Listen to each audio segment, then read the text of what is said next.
Good morning प्यारे बच्चों, मैं हूं आपकी एजुकेटर पूर्णिमा और हम करेंगे वर्कशीट नंबर 10। सब्जेक्ट है आपका सामाजिक विज्ञान और कक्षा है आपकी 8वीं। डेट है 28 अक्टूबर। ये वीडियो थोड़ी सी लंबी होने वाली है क्योंकि बहुत इंपॉर्टेंट टॉपिक है ये आपका, मोस्ट इंपॉर्टेंट टॉपिक है आपका और आपको अच्छे से समझना है इसको, ठीक है, क्योंकि इसमें हमारे अधिकारों की बात की गई है। देखो बच्चा, मौलिक अधिकार क्या होते हैं। अब जैसे गवर्नमेंट है, अब गवर्नमेंट तो बहुत पावरफुल है, नेता हैं, लीडर्स बने हुए हैं, तो वो तो ऐसे हमारे ऊपर आके अपना हुक्म चलाने लगे, कहने लगे कि भाई आप इस स्टेट में मत रहो, उस स्टेट में रहो, आप इस रिलीजन को मत फॉलो, उस रिलीजन को फॉलो करो। तो जो गवर्नमेंट है, ठीक है ना, सत्ता है, वो अपनी शक्ति का दुरुपयोग ना कर सके, ठीक है, उससे नागरिकों को बचाने के लिए हमारे संविधान ने हमें कुछ अधिकार दिए हैं। अगर उन अधिकारों का कोई उल्लंघन करता है तो हम सुप्रीम कोर्ट में डायरेक्टली जा सकते हैं और उनके खिलाफ हम क्या कर सकते हैं, उनके खिलाफ लड़ सकते हैं, यानी कि हम गवर्नमेंट के खिलाफ भी लड़ सकते हैं।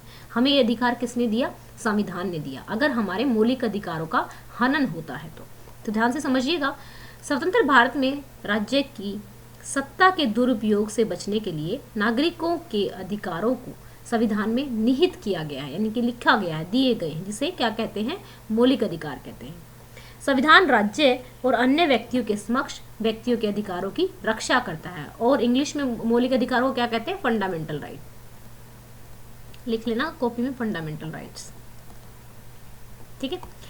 इसके अलावा संविधान के एक खंड में नीति निर्देशक तत्वों को भी समाहित किया गया है, जिसमें बताया गया है कि गवर्नमेंट का उद्देश्य होना चाहिए देश में सामाजिक और आर्थिक सुधार लाना।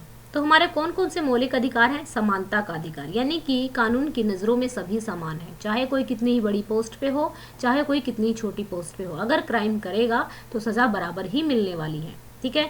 धर्म, जाति या लिंग के आधार पर भेदभाव नहीं किया जाएगा, ठीक है, कि भाई लड़की है तो कम सज़ा मिलेगी, लड़का है तो ज़्यादा सज़ा मिलेगी, ऐसा नहीं, ठीक है, या इस जाति से है उस जाति से तो नहीं, सबको क्या है? बराबर का पनिशमेंट दी जाएगी, कानून की नज़रों में सब सेम है। स्वतंत्रता का अधिकार, भाई हम किसी भी राज्य में जाकर रह सकते हैं, हम अपना एक ग्रुप बना सकते हैं, हम कोई भी कारोबार शुरू कर सकते हैं, कोई भी पेशा शुरू कर सकते हैं, ठीक है।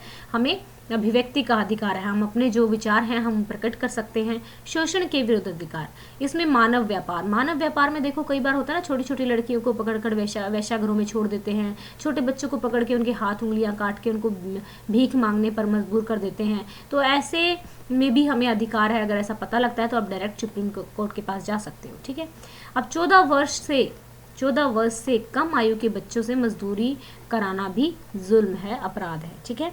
धार्मिक स्वतंत्रता का अधिकार, हम अपनी मर्जी से अपना धर्म चुन सकते हैं, कोई भी धर्म चुन सकते हो, ठीक है, तो उसका प्रचार प्रसार करने की स्वतंत्रता रखते हैं। संस्कृति और शैक्षिक अधिकार, संविधान में कहा गया है कि धार्मिक या भाषाई सभी अल्पसंख्यक समुदाय अपनी संस्कृति की रक्षा और विकास के लिए अपने अपने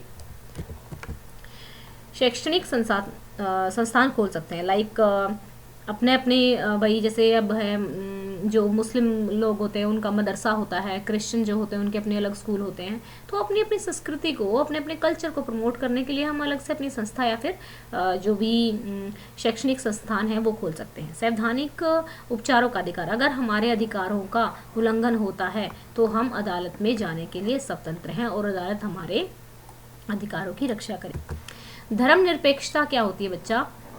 धर्मनिरपेक्षता का अर्थ होता है राज्य द्वारा किसी एक धर्म को राज्य धर्म के रूप में बढ़ावा न देना। धर्मनिरपेक्षता का अर्थ होता है राज्य द्वारा किसी एक धर्म को राजकीय धर्म के रूप में बढ़ावा न देना, ठीक है। न देना आएगा यहाँ पे, इन्होंने गलती से रह गया होगा ये, न देना, अर्थात राज्य के लिए सभी धर्म क्या होते हैं? समान होते हैं, ठीक है। भारत एक धर्मनिरपेक्ष राज्य है। ऐसा तो नहीं ना गवर्नमेंट ये कहती है कि हाँ ये वाला धर्म अच्छा है, वो वाला धर्म अच्छा है, उसको अपनाओ, ये करो, सबके लिए इक्वल है। हम सब लोग अपनी अपनी मर्जी है, हम किसी भी धर्म से, जिस धर्म में हम जाना चाहें उस धर्म में हम जा सकते हैं, है ना। मेरा दोस्तों के साथ पढ़ना लिखना और खाना पीना, ये हमारे कौन से अधिकार के अंतर्गत आता है बेटा? ये हमारा आता है हमारे स्वतंत्रता के अधिकार के अंदर। स्वतंत्र कैसे, कौन सा अधिकार है ये आपका? ये आप लिखोगे स्वतंत्रता का, मैं लिख देती हूँ। हाँ जी, तो चलिए, मेरे दोस्तों के साथ पढ़ना लिखना खाना पीना मेरा कौन सा अधिकार है? स्वतंत्रता का अधिकार है, लिख दोगे आप। मुझे देश के किसी भी राज्य में निवास करने का अधिकार, फिर से क्या है मेरा? स्वतंत्रता का अधिकार है। फिर मैं 14 साल से कम उम्र का हूँ, कोई मुझसे मजदूरी नहीं करवा सकता। तो ये क्या है, शोषण के विरुद्ध अधिकार है मेरा। ठीक है, मुझे अपने धर्म को मानने और उसके प्रसार प्रचार करने की स्वतंत्रता है। तो मेरा कौन सा अधिकार है, धार्मिक स्वतंत्रता का अधिकार है।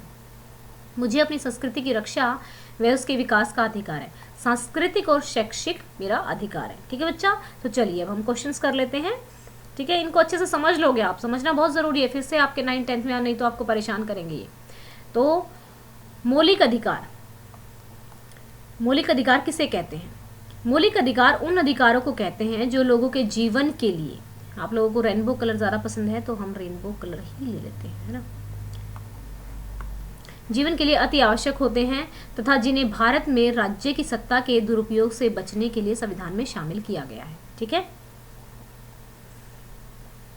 क्यों शामिल किया गया है? राज्य की सत्ता से, जो राज्य है उसकी शक्ति से दुरुपयोग ना कर सके अपनी शक्ति का। भारत में नागरिकों को कौन कौन से मौलिक अधिकार प्राप्त हैं? भारत में नागरिकों को निम्नलिखित मौलिक अधिकार प्राप्त हैं: समानता का अधिकार, स्वतंत्रता का अधिकार, शोषण के विरुद्ध अधिकार, धार्मिक स्वतंत्रता का अधिकार, सांस्कृतिक और शैक्षिक अधिकार, संवैधानिक उपचारों का अधिकार। ठीक है, नेक्स्ट है, हमारा देश धर्मनिरपेक्ष क्यों कहलाता है?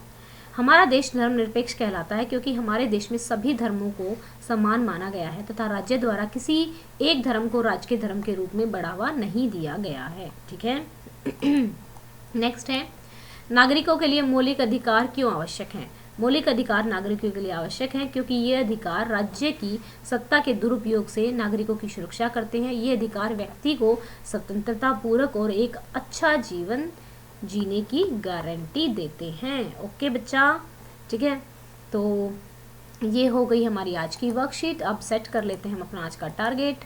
तो हम रखते हैं 500 लाइक्स का टारगेट और हमारा बड़ा वाला टारगेट सेम रहेगा, 100 के हमें अचीव करने हैं और इसमें आप मेरी हेल्प करोगे। आपको वीडियोस को ज़्यादा से ज़्यादा शेयर करना है, चैनल को सब्सक्राइब करना है और आप लोगों को ये ध्यान रखना है कि ठंड जो है अब थोड़ी सी एक तरह से आ ही गई है, तो थोड़ा थोड़ा अपने जो कपड़े हो थोड़े मोटे कपड़े पहनना स्टार्ट कर दो, क्योंकि मैं तो बीमार होके उठ चुकी हूँ। आप लोग ना बीमार हो तो थोड़ी सी सावधानी बरतना स्टार्ट कर दो, ठंडा पानी पीना छोड़ दो। Thank you, have a nice day, may God bless you.